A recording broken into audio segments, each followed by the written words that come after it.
Pero bueno, yo quisiera empezar contigo un poco como una recapitulación de tu vida, de todas las mujeres que han sido, tú has sido muchas mujeres, muchas vidas, muchas facetas, has tenido una vida llena de experiencias, una vida tan plena, que por eso me parece que eres modelo de las mujeres del siglo XX, XXI.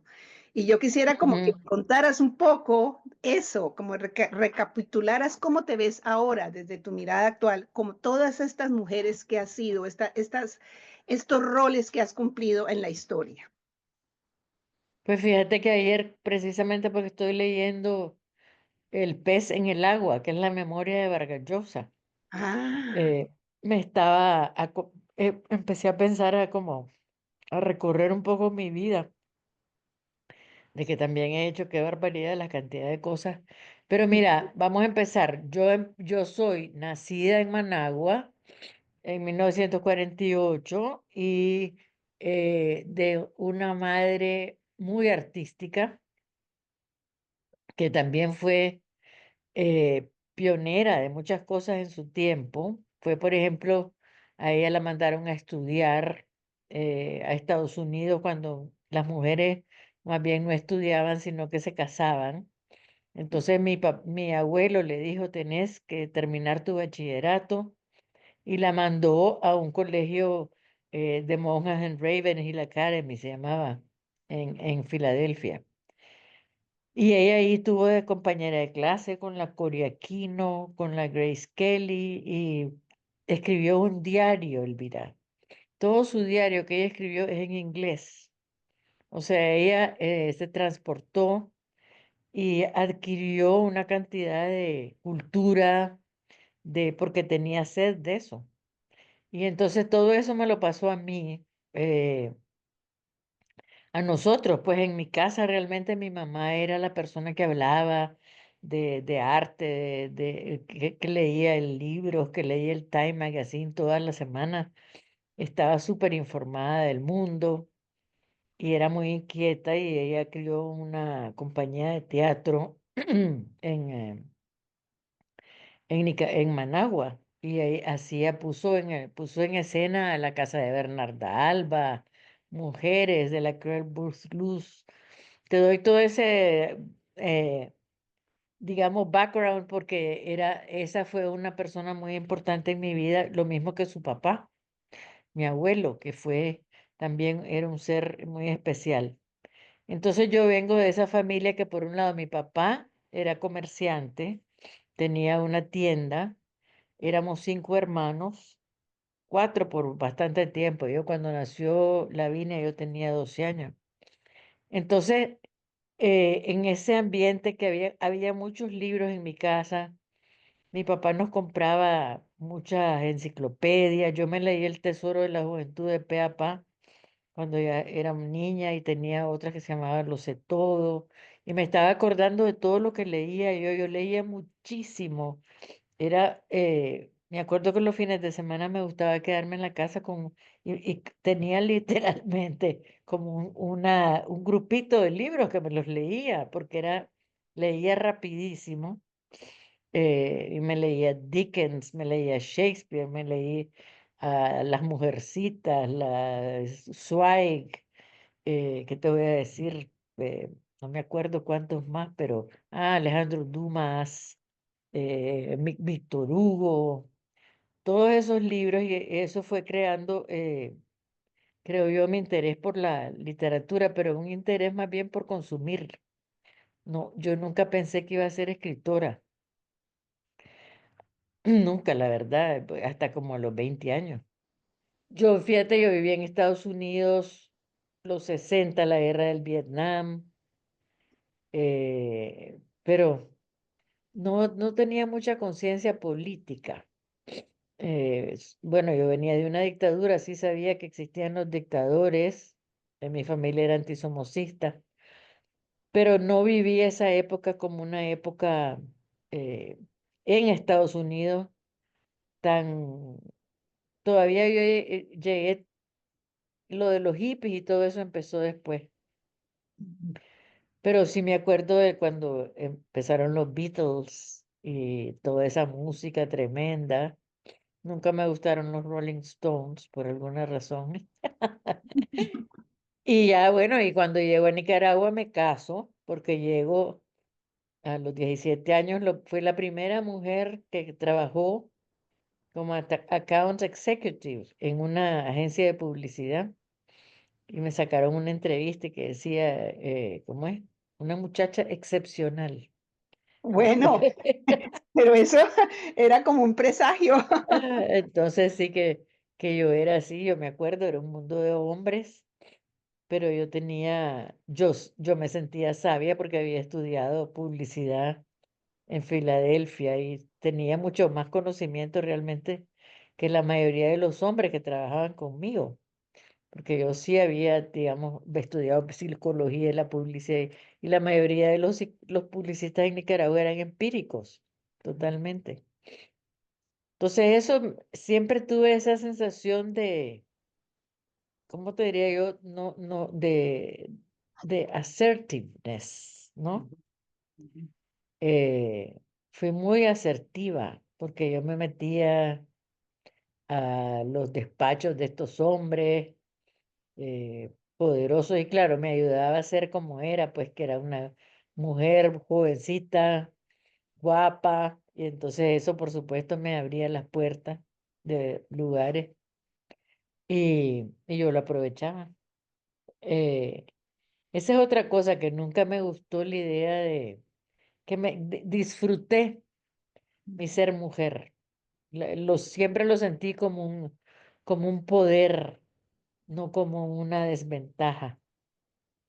Cuando me encontraba con las desventajas, me oponía, o sea, las rechazaba, me enfrentaba contra las desventajas, ¿no? Entonces, me acuerdo, por ejemplo, de empezar a usar pantalones, fíjate eso, en algún momento yo me acuerdo de que me hice unos trajes de pantalón para ir a trabajar, cuando la mayoría de las mujeres andaban de falda. Y después me acuerdo leer todos los libros de esa época de la liberación femenina. Ya ahí sí yo me rebelé totalmente contra mi matrimonio, que era muy aburrido, contra el hombre que era muy apático, no era mala persona, pero no le importaba el mundo, no le importaba nada. Digamos, de ese momento de mi vida donde yo decido que yo no voy a quedarme con lo que tengo porque lo que tengo no me satisface. Y entonces rompo con esa, ahí fue mi primera transgresión a la que siguieron muchas, y ahí nomás empecé a escribir poesía, y a eso también fue importante en dos sentidos, importante porque sentí que estaba haciendo algo que realmente me salía, afloró, ¿no? Como una espuma que salió y se empezó a hacer este mar de cosas, ¿no?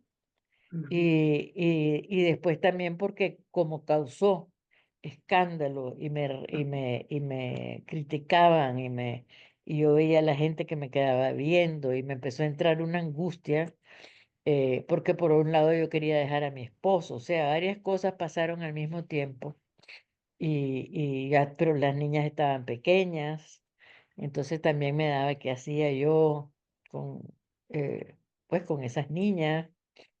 Bueno, la cosa es que el exilio fue cuando ya yo llego a un momento de compromiso político en que me veo forzada a irme al exilio. Ahí ya hay un parteaguas en mi vida, ¿no? Porque ahí ya mi compromiso político ya se convierte en lo más importante para mí. Y ya vivo pues en México unos meses, después me voy a Costa Rica, tengo el pleito con mi esposo, donde lo asusto diciéndole que si no me da las niñas yo voy a irme para Nicaragua y me van a echar presa y lo primero que les voy a decir es que él me dio una pistola y dinero para el Frente Sandinista, porque era cierto, porque él para reconciliarse conmigo en una separación donde yo al fin le dije, es que vos no tenés, sos muy apático, yo estoy apasionadamente comprometida con esta causa de dejar, de que esta dictadura no siga, ¿no? Y entonces él, pues, para reconciliarse conmigo, me dio una plata y me dio una pistola que tenía.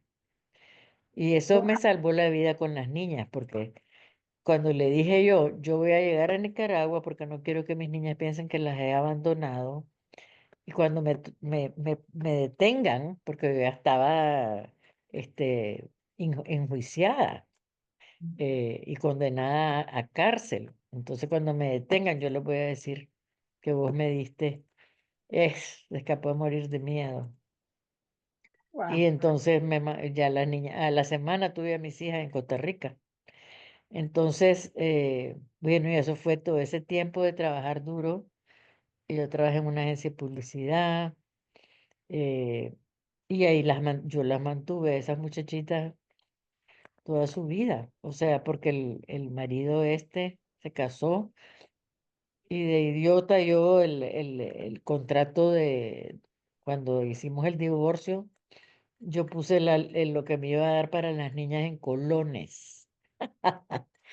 En vez de ponerlos en dólares. Y entonces, por supuesto, el Colón, imagínate, a lo largo de sus vidas, me daba Sí. $75 para las niñas.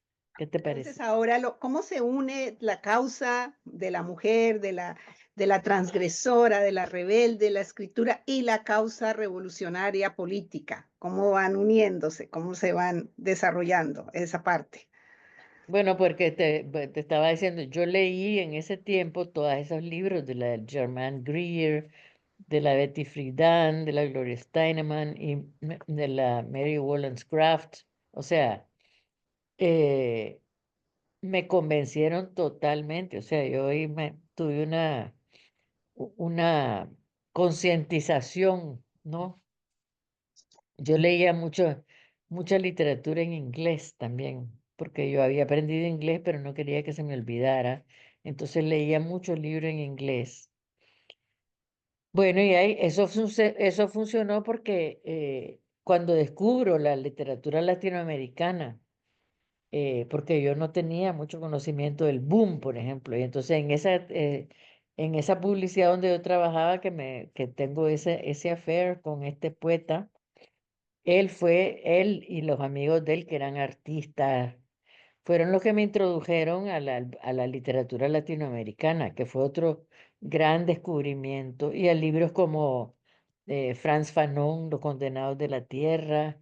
O sea, fui creando la conciencia, fue surgiendo no solo por las condiciones que había en Nicaragua, porque era bien claro, ¿no? Que era una injusticia total, una dictadura que desaparecía gente, mataban gente y no había alternativa, porque pues yo buscaba por los partidos tradicionales, pero eso en el 63 que hubo una masacre, no, 67, 66 o 67 o más, no me acuerdo, hubo una masacre el 22 de enero.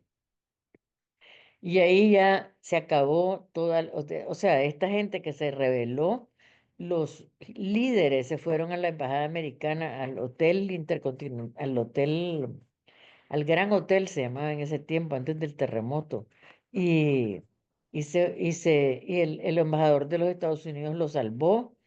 Y entonces ahí se vio claro que no había alternativa. Y ahí fue cuando yo decidí, realmente me da miedo y todo, pero la única alternativa aquí es la lucha armada. Y en ese tiempo la lucha armada era una tendencia en América Latina, estaba la revolución cubana, acababa de pasar, no acababa de pasar pues, pero era como el faro de libertario, estaban los libros del Che, la guerrilla en Bolivia, ¿cómo es que se llamaba este? Eh, Ay, Dios mío. ¿De Bolivia? El francés, Regis Debray. Ah, ok, sí. Regis Debré y su libro, leí, pues claro, cuando entro al frente, el frente era un lugar donde uno se educaba. Ujú, Esa era una diferencia con todas estas cosas que están haciendo ahora. O sea, uno se educaba. Una de las primeras cosas que tenías que hacer era entrar a un círculo de estudio. Y el círculo de estudio era un círculo de estudio donde estudiabas eh, filosofía. Pulitzer, me acuerdo que fue uno de los que también pasé de ser religiosa a ser atea. O sea, estudiando eso. Después la explotación, como sucedía, ya estudiábamos la experiencia del Vietnam, Guerra del Pueblo, Ejército del Pueblo. Bueno, y así fue, o sea, poco a poco yo fui construyendo una conciencia política basada no solamente en el impulso de justicia social que te da el vivir, tener corazón y vivir en un país donde la ujú, injusticia y la desigualdad es tan grande, sino que también ya tuvo una base teórica y sólida de pensamiento. Y ujú, fíjate que esa base ha sido, digamos, se ha modificado, por supuesto. Yo no soy la marxista que era, digamos, ni creo tampoco ya en el socialismo soviético, ni en el cubano. O sea, ya pienso que la izquierda se ha quedado estancada de una forma espantosa. ujú, Y me identificaría más ahorita como socialdemócrata, aunque pienso que la socialdemocracia también se derechizó mucho a partir de que se cayó el muro de Berlín y que realmente el socialismo se sintió tan arrepentido y culpable que se empezaron a derechizar bastante. Ahora hay como un intento de volverse a... Pero no veo claridad política en el pensamiento de izquierda en este momento, aunque me ujú, sigo sintiendo una persona de izquierda, pero quisiera ser más joven para poder eh, meterme a tratar de discutir y de dilucidar, pero tendría que tener un conocimiento mucho más amplio de la situación económica del mundo y todo eso, pues entonces no aspiro a hacer eso. Entonces y claro, en todo eso, la mujer ujú, tenía para mí era la clarísima víctima de todo un sistema patriarcal, de un sistema que la explotaba, era la primera explotada para ujú, mí. Entonces, eh, mi, mi, por eso me sentí además cuestionada en mi propia vida por todas las cosas que me pasaban, como este marido que no me quería dar a los hijos, eh, que después cuando me divorcié me da esa minucia para mis hijas y bastantes cosas. Por ejemplo, cuando fui a Costa Rica, en la primera agencia de publicidad donde quise trabajar, el jefe me quería, o sea, me acosó sexualmente. ujú. Entonces yo me fui de ahí y me fui a otro lado, no aguanté ni 15 días en ese trabajo. Pero ¿me entendés?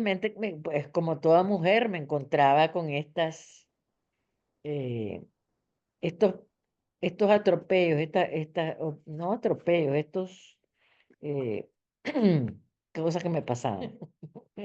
No Cuéntame del me, triunfo revolucionario, ese momento que tú lo narras de una manera tan maravillosa en El País Bajo mi piel, y también lo que implicó después, también el hecho de ser mujer en posiciones de poder. eso sí.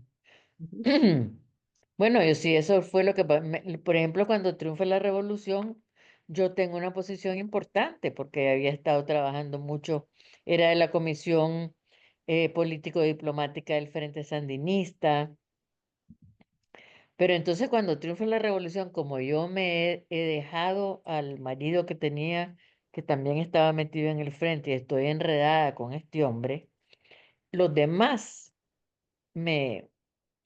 me, ¿cómo te diría yo? me bajan de categoría.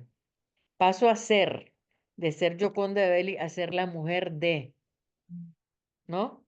Y entonces me empiezan no sé, porque al principio sí me habían dado un puesto importante. Yo fui a abrir el canal de televisión, o sea, el triunfo, en el momento del triunfo, a mí me ponen en un grupo, éramos tres, que uno se va a hacer el periódico, el otro se va a hacer las radios y a mí me mandan a la televisión, o sea, que era Mm. importante.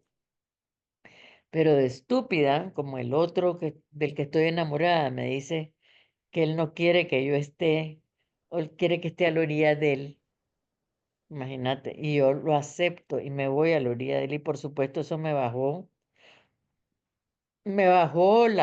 el nivel, pero muchísimo.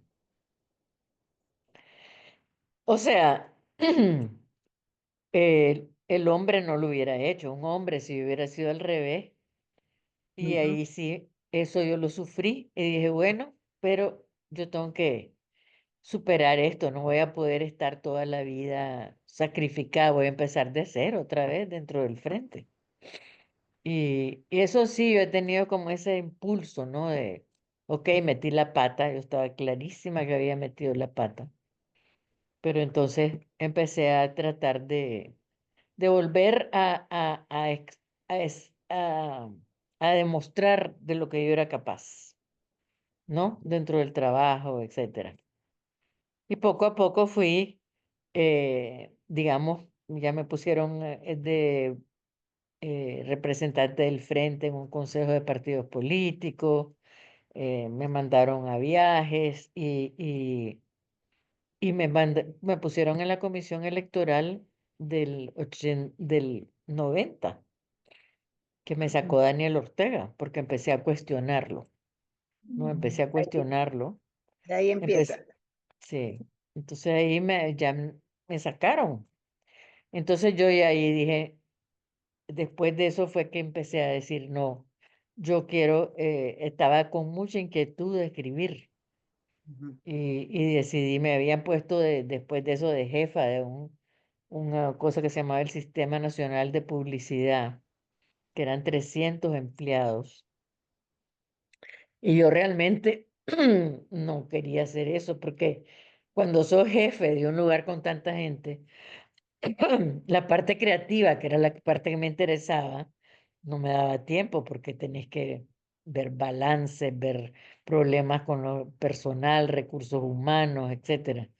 Entonces me pasaba en tareas administrativas.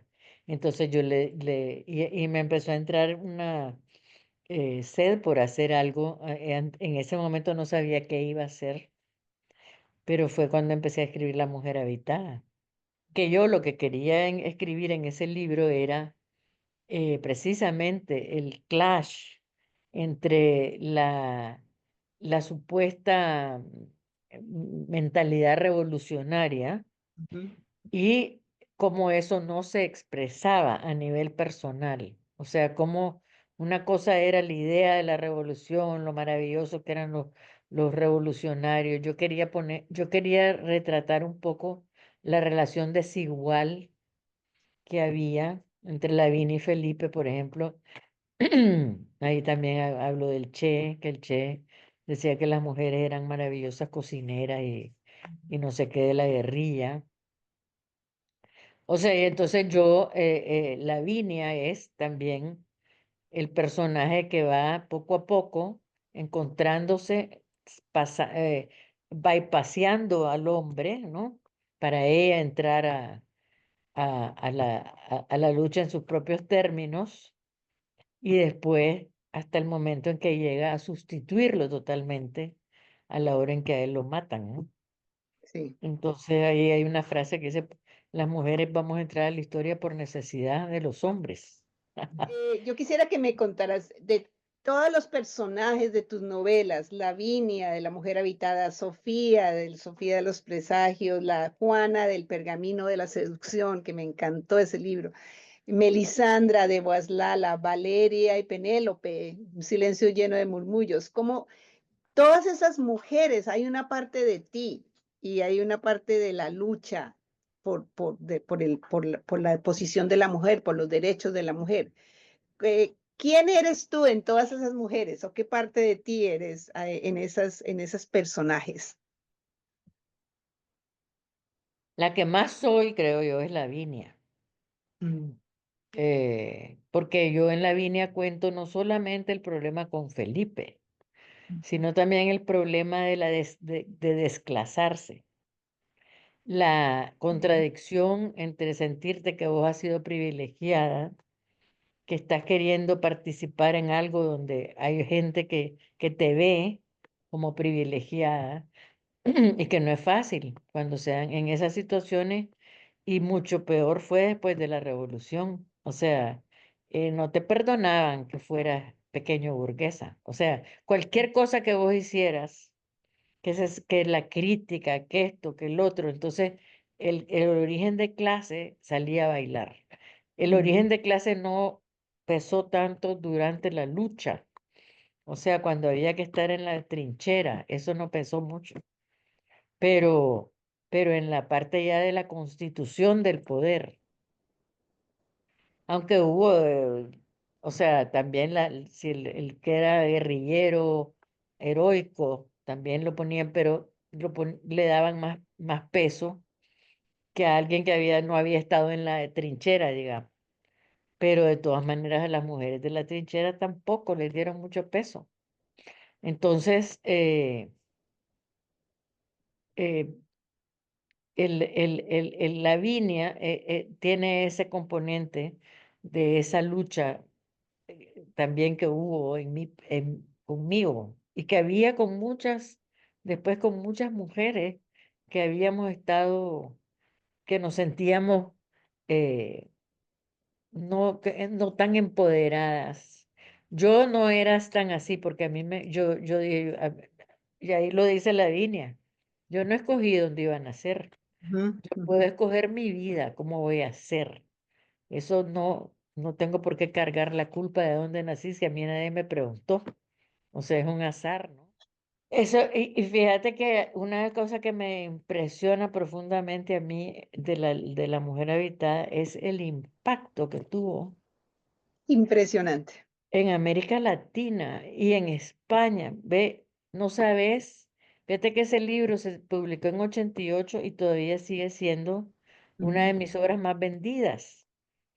Y cuando Millones, me, ¿no? Leí en alguna parte que se han vendido millones y está traducido en más de 20 idiomas. sí, sí, sí, se ha Es algo traducido en... increíble. Yo lo leí también muy joven porque Lavinia Belli lo tuvo y me lo Claro. prestó y ahí conocí a Gioconda Belli. Bueno, y me han dicho que gracias a mí, por la poesía también, Ujú, la claro, poesía de reivindicación de la cuerpo femenino, porque esa es otra cosa que para mí el cuerpo de la mujer ha sido la gran víctima, o sea, por eso escribí, por ejemplo, el infinito en la palma de la mano. Yo pienso que ahí, en ese mito, está comprendida esa gran injusticia que nos hicieron a las mujeres. O sea, mm, decir que Eva, yo me acuerdo chiquita cuando vos te contaban en el colegio que Eva le dio de comer la manzana a Adán ujú. y ella era la mala. Por culpa de ella perdimos el paraíso terrenal. Es que es enorme. Tú Sí, has sido un referente para la mujer en muchos aspectos. Por ejemplo, tu poema Y Dios me hizo mujer es el referente del Día de la Mujer. Uno lo ve en todas partes, ya hasta cliché, ya uno dice, ya, suficiente. Pero que es sí, sí, sí.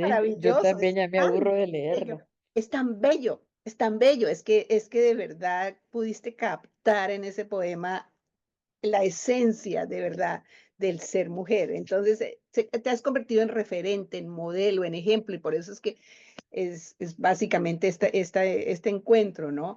¿Qué se siente a ver eso? ¿Y qué piensas que falta para que la mujer de verdad pueda romper con todos esos paradigmas de sometimiento, de que que te han dado un papel específicamente y ahí te tienes que acomodar a ese papel y romper con ese papel ha sido tan difícil.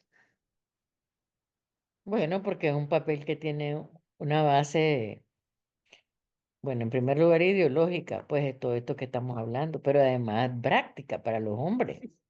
Sí, así es. Y entonces la organización del trabajo laboral es un desastre para nosotras, un desastre, porque se vuelve un desgarramiento cuando tenés un hijo que haces trabajar, ¿no? Y no te compensa. Debería haber todo un sistema social para que los hijos tuvieran la mejor atención, pero no de la madre solamente, sino que tuvieran guarderías a todo meter con gente súper educada, ¿me entendés? Facilidades enormes para las mujeres que tienen hijos, para los padres, involucrarlos, o sea, también los padres. Bueno, ahorita es Lo interesante lo que está está logrando pasando. un poquito, un Sí, poquito. claro. Eso lo Pero es estamos viendo. interesante lo que está pasando porque también los muchachos jóvenes que están siendo, que el papel de proveedor lo han perdido en un poco, están teniendo una crisis de identidad enorme con la liberación femenina. Hay una lucha antifeminista ahorita. Yo te quería preguntar, a lo largo de la historia las mujeres han sido precisamente castigadas, catalogadas de locas, brujas, incompetentes, inferiores, etcétera. Y eso es una cosa que nos ha mantenido, es parte del mantenernos en una posición de dependencia y de inferioridad. ¿Cómo ves tú eso? Y además tú, como mujer que has logrado tantas cosas, también has recibido ese castigo, que es el castigo del exilio, ¿no? ¿Cómo ves eso de la forma en que, no, que a lo largo de la historia la mujer haya sido castigada por haber logrado algo? Las mujeres que han logrado algo siempre han sido castigadas. Esa es mi tesis.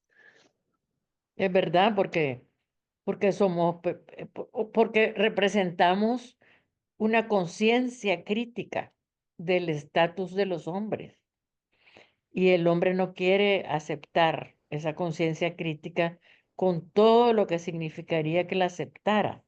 Esto que estamos diciendo de la transformación, por ejemplo, del mundo laboral, de transformaciones importantes.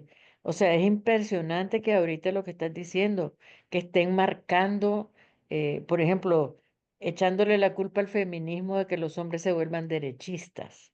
Ujú. Eh, o sea, hay una amenaza, la presencia de la mujer es una amenaza para, la sienten, no es, ¿verdad? La sienten como una amenaza. Y yo creo que las mujeres tenemos que trabajar a los hombres. Ese es algo que yo siempre digo. Yo no quiero ir a una manifestación contra la violencia machista donde no vayan hombres. El hombre tiene que tomar un papel fundamental porque ellos son los culpables. Y entonces, ¿cómo vamos a estar nosotros luchando solamente cuando los hombres que no son así, y hay Ujú. montones, Hay muchos, sí, exactamente. saben perfectamente bien, o sea que el avance de la mujer, tal vez hemos sido un poco sectarias, ¿me entendés?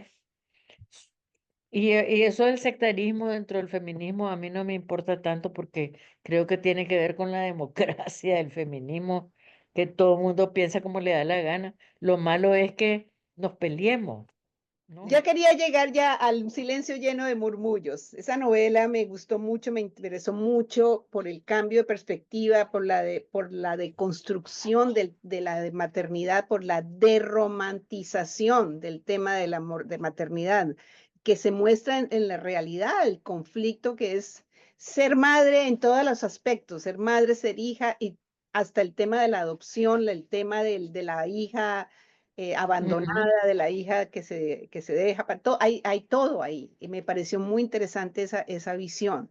de la hija, que encuentra a su madre a través de diarios y de toda esta búsqueda en el momento de la pandemia, que además se da en un momento de silencios, El de silencio, sí. exploración, de todo. Entonces, cuéntame cómo llegaste a esta novela y por qué en este momento de la vida.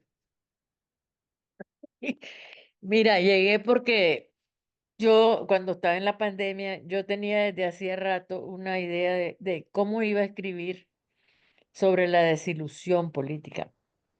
O Ujú, sea, sin ser derrotista. O sea, pero que yo tenía que de alguna manera contar lo que significaba haber invertido tu vida y tu entusiasmo y todo y la vida de tanta gente, porque yo estoy viva, pero hay tanta gente que se murió que yo amé, ¿no? Que quise, que fueron mis amigos, que me daría, no sé qué haría si resucitaran. O sea, entonces ahí empezó mi inquietud por contar, ¿no? Por ver cómo lo resolvía, cómo podía escribir. Y escribí un montón de posibilidades y de repente, no sé cómo, se me ocurrió la idea de la madre y la hija, porque también yo he tenido ese sentimiento de culpa con mis hijas y mis hijas conmigo han tenido muchos reclamos. Los hemos ido resolviendo con el tiempo también, pero también ha sido, me ha hecho sufrir, me ha hecho sufrir y las ha hecho sufrir a ellas. Entonces, todavía ese otro nivel, ¿no? Porque no solo los que se han muerto, sino los vivos que pagamos un precio, ¿no? ujú. Los que lo pagamos conscientemente y los que lo pagaron sin, o sea, porque éramos sus padres, porque éramos su madre. Y cómo es, ahí fue que me empezó a entrar la idea de contar un poco, de reconocer un poco esa pérdida a través de esa relación de la madre y la hija, ¿no? Y, y ver cómo cómo cómo no salir de ahí derrotada también, porque me ayudó mucho a escribir esa novela, la verdad me ayudó mucho porque al final de cuentas me consolé, ¿no? Me consolé porque por el mito de Sísifo, Eso.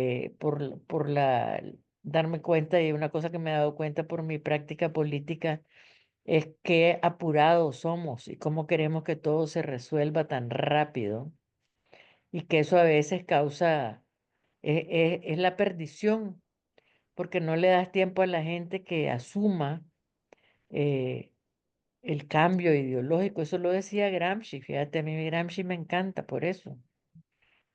Porque Gramsci decía, si no se cambia la ideología, la manera de ver el mundo, la gente se va a rebelar cuando le pongas una manera de ver el mundo diferente y le querrás cambiar todas sus tradiciones, etcétera. Entonces, esas fueron las motivaciones. Y después, ya cuando empecé a escribir, la escritura toma su propio rumbo, su propio camino y van apareciendo las soluciones de cómo hacer esto y cómo hacer el otro. Y los diarios de Valeria Eso me encantó. Me pues es que los encantó. diarios de Valeria, yo tuve mis dificultades porque pensé, wow, este es un recurso tan usado de los diarios encontrados en el ático, ¿no? Pero dije, ni modo, no me queda de otra que usarlo, ¿no? Y usarlo de una manera diferente. Pero es muy, Y muy valioso realmente, porque destapa muchísimo, ¿no? Esa vida oculta de la madre. A mí me encantó que empiezas con el poema de la vida sueño, o sea, obviamente, y terminas con sí, el mito de Sísifo, o sea, que son esas dos cosas, el sueño, la posibilidad, seré que sí serán posibles los sueños, y el Sísifo que es esa recurrente caída, la recurrente caída. sí. ¿Crees que alguna vez Nicaragua va a llegar a la cima? Porque eso para mí es Yo como, creo que sí, porque con el tiempo, también me ayudó eso, que no sé si lo pongo ahí, pero que otra vez leyendo un ensayo de Shelley, que lo he repetido 10.000 veces esto, pero que leí, por ejemplo, la reacción de él a la Revolución Francesa, Ujú. como él, o sea, parecía que éramos nosotros, ¿verdad? Diciendo qué barbaridad esa revolución y miren lo que fue a acabar, el terror. Y entonces yo me puse a pensar, wow, pero al final de cuentas, 100 años después, se llegó a tener una república, ¿no? Y no perfecta, pero es una república, es un país adelantado, civilizado, etcétera, ¿no? Pero entonces eso me sirvió para pensar esto del tiempo, ¿no? Ujú. Que uno quiere ver sus sueños realizados en su tiempo de vida. Y realmente la historia es súper larga y nosotros vivimos apenas una mínima parte, ¿no? Que son 80 años en la historia. ¿Me entendés? Si acaso si tenés la Sí, suerte no, de vivir claro. 80 años. Eso Entonces, también, sí, me gustó mucho la parte que haces esa relación de que si en la Revolución Francesa hubo tanto terror y tanto, se traicionó a los propios que empezaron la revolución, y eso es un poco lo que sí, ha pasado en todos lo Nicaragua. pasaron por la guillotina, Por sí. la guillotina, todos terminaron víctimas de su invento, pero entonces para mí la novela también es, estás contando la desilusión con, con Nicaragua, los sueños rotos, estás denunciando lo que ha hecho Ortega Esa fue otra parte con Murillo, importante. y estás hablando de la rebelión de abril, que eso queda Sí, como un poco, si uno no sabe, queda como un poco oculto, pero me parece que es preponderante, o sea, era una forma también, un pretexto para contar esa revolución, esa rebelión que fue sí, tan importante, ¿no?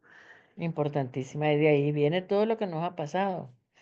O sea, porque cuando esta gente se dio cuenta que la gente no los quería, que los quería votar, Ujú. entonces empezaron la necesidad de quedarse en el poder ha sido lo que los ha guiado para instaurar un régimen absolutamente represor.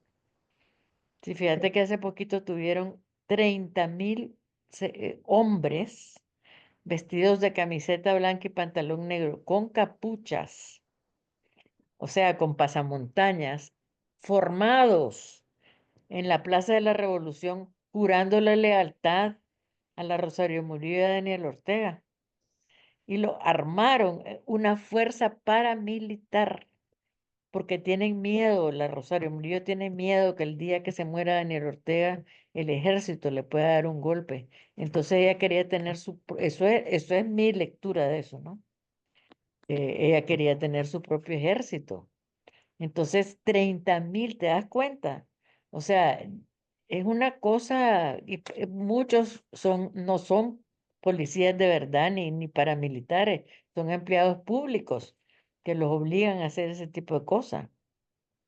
Pero bueno, El la otra 23, cosa que te quería hablar rapidito, mira, el exilio, por ejemplo, el exilio, a mí cuéntame me sobre dicen, eso. ¿cómo has podido?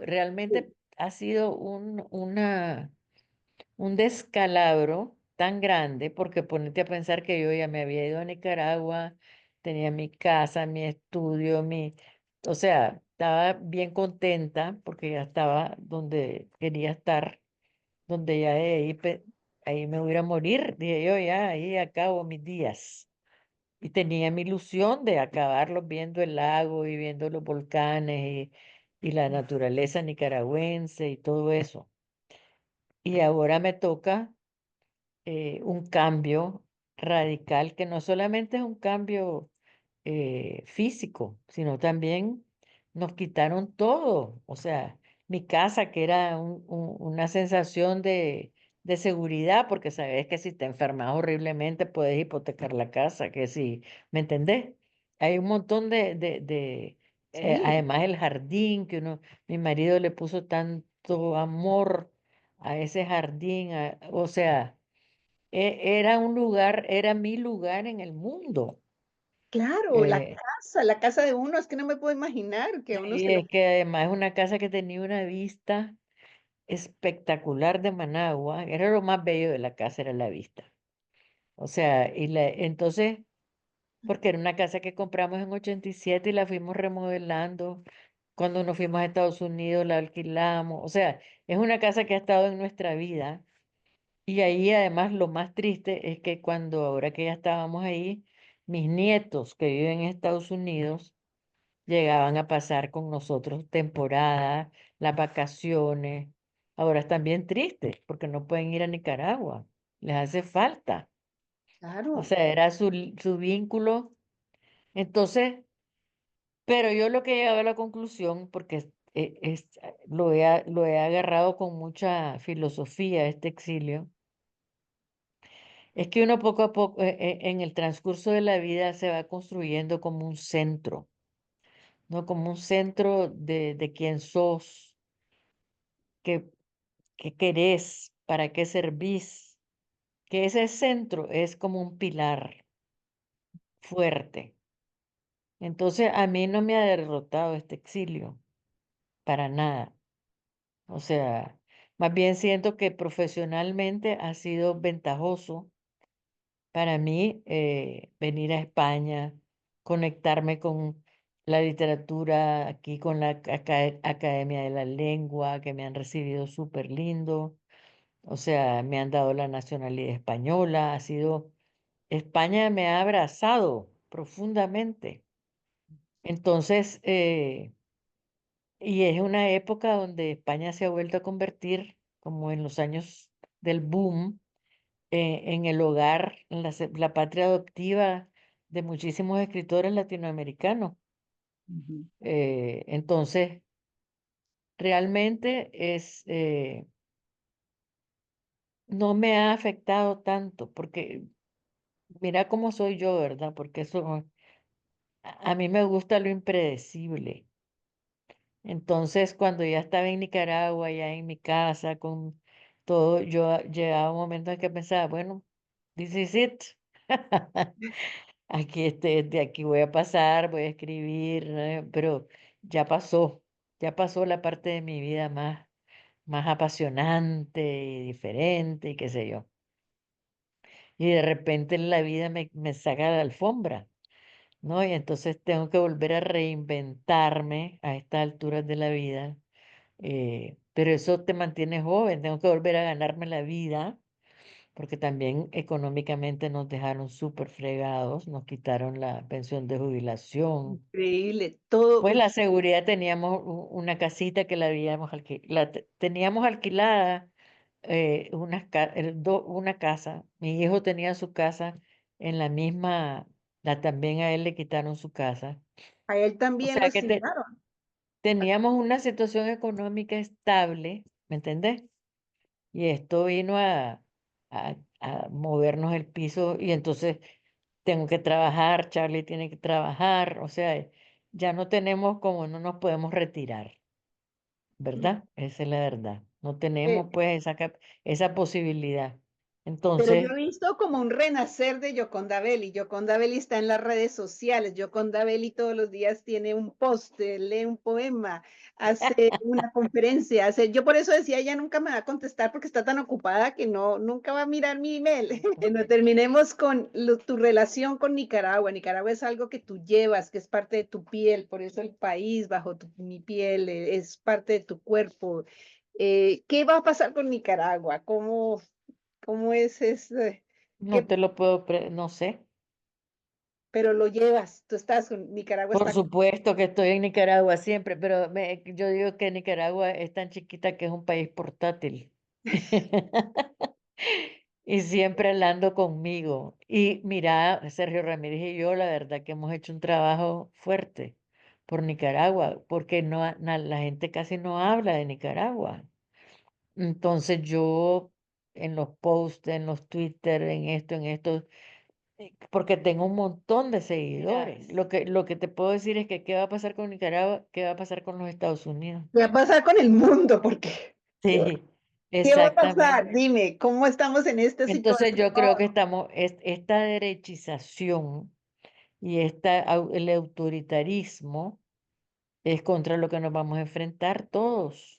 Pero también, o sea, yo como soy optimista, Bueno, qué bien. optimista perdida, cuando hay estos grandes terremotos ¿no? Terremotos de la forma de concebir el mundo, también salen cosas buenas, porque hay una contra, hay una parte grande que dice, no, esto no puede ser, como que te pone la película clara de lo que significa el autoritarismo, la derechización, entonces te saca también la parte de decir no, y eso, el problema es que ahorita tenemos tantas distracciones y tan poca formación cívica, esa es la verdad, que hay muy poca formación cívica, muchas distracciones, entonces sí, va a costar más de lo que nos hubiera costado en los 60 o 70, 80, pero porque la red, o sea, la tecnología y todo eso nos ha absorbido, porque es fascinante también todo lo que hemos podido ver y la comunicación instantánea, todo eso. Pero Muy- Yoconda, mil gracias. Me encantó hablar bueno, contigo, Elvira, a mí volverte a ver también. y seguimos en contacto. Me encantaría poder seguir en contacto. Bueno, y me mandas el capítulo Claro que sí, y cuando lo sí, escribas, porque claro que sí, eso sí, te lo voy a mandar y seguir en contacto. Mil y mil gracias. Mil gracias. va, pues, Un Elvira, abrazo. gran beso. Chao. Chao.